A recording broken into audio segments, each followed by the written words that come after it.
There's what the vice president called a fact, and then there's real life. This is the CitizenLink report. I'm Stuart Shepard, along with Carrie Earll, our senior bioethics analyst. Hi, Carrie. Hi, Stuart. A lot of people watch the vice presidential debate, and there's been a lot of conversation about what they talked about and how it went, and especially the posturing that they did out there, the way they've been coached. But there's one exchange we really want to focus on, and it has to do with the life issue. The candidates were sharing about the life issue. It's interesting because both are Catholic.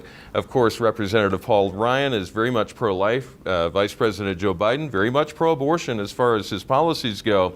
But listen to what they said about the HHS mandate.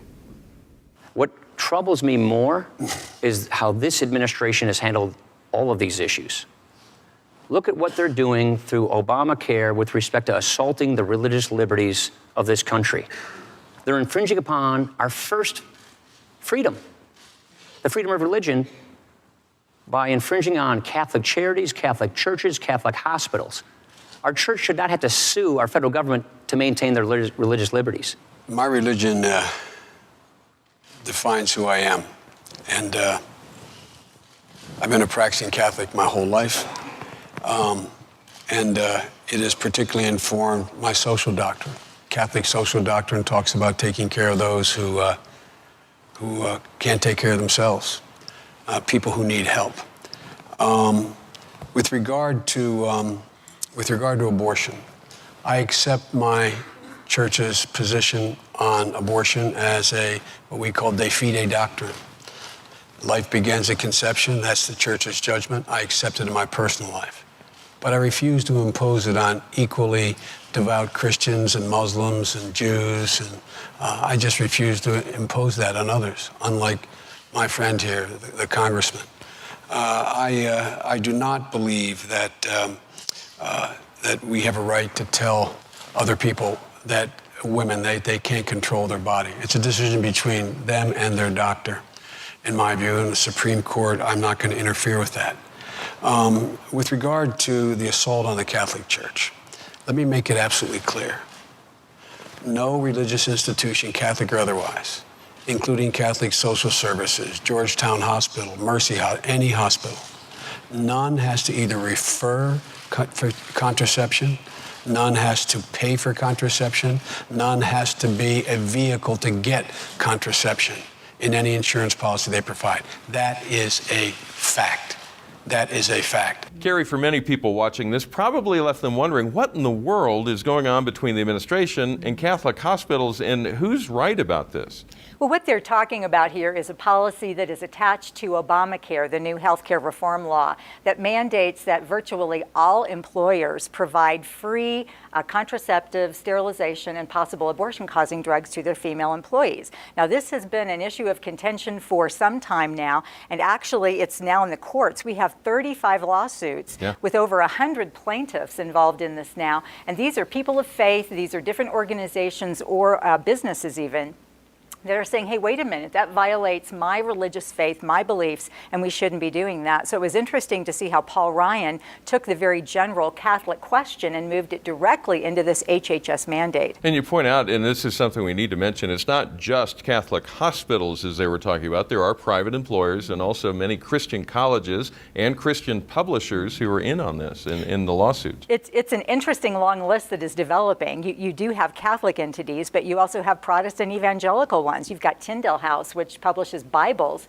that's been told by the government it's not religious enough for an exemption. You have Hobby Lobby that's closed on Sundays all across the country, a great witness of setting aside the Lord's Day. So there's a broad spectrum of groups that are filing suit, and even many more that haven't filed suit that oppose this policy. So it was very interesting to hear the vice president's response and to hear Paul Ryan say, well, wait a minute, if that's true, why is everyone still suing you? So, very much.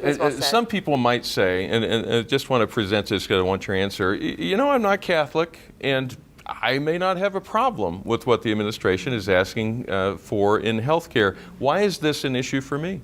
Well, it really is a power grab by the government, Stuart. It's one of the first times in recent history we've had the government define who and what is religious. That's the role of the church. That is not the role of the government. There is an appropriate role for government, but this isn't it.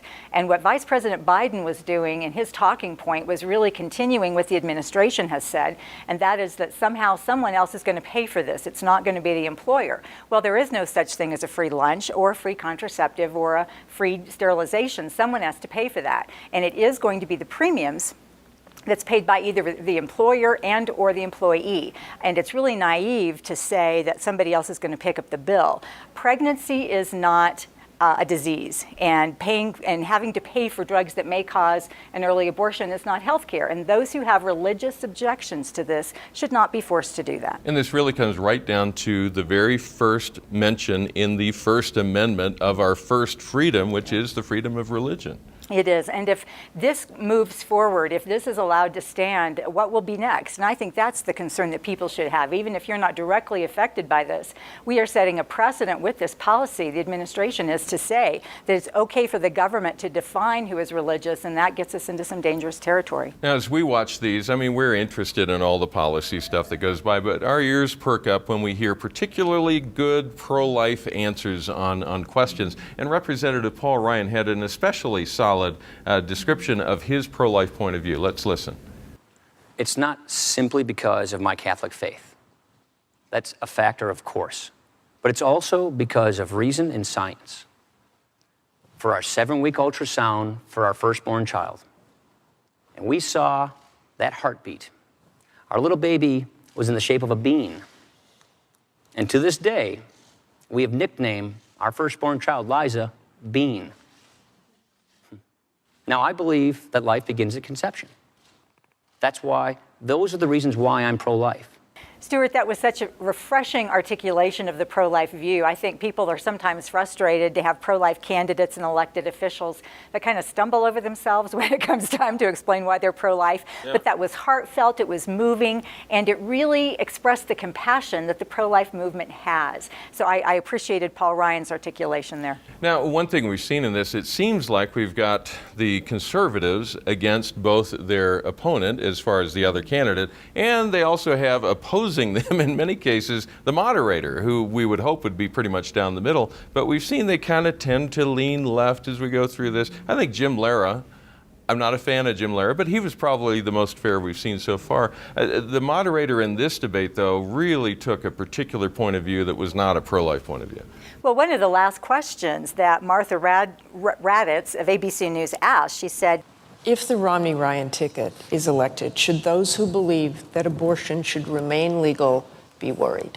So it was very clear the worldview that this particular moderator was coming from, and that is one that abortion is legal, and that's the way she sees the world. But you also have to realize we're coming up on 40 years of Roe v. Wade being the law of the land, and there are a lot of people that have felt very comfortable with that being the case.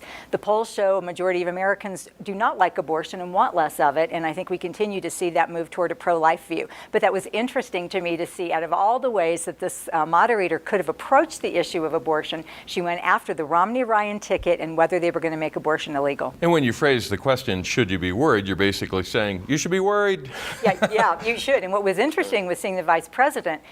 Absolutely. He took the opening there and started talking about the Supreme Court and mentioned that the next president will likely appoint at least 2 members to that high court. We know that Roe v. Wade is sitting at a 5-4 right now, and the next president may very well decide what will happen with Roe v. Wade if the appropriate case comes before the court. So hat tip to the vice president on that. He did a good job of seeing that opening and making that point. One thing these debates are making perfectly clear is there is a clear distinction between the two candidates, the two tickets on the issue of life.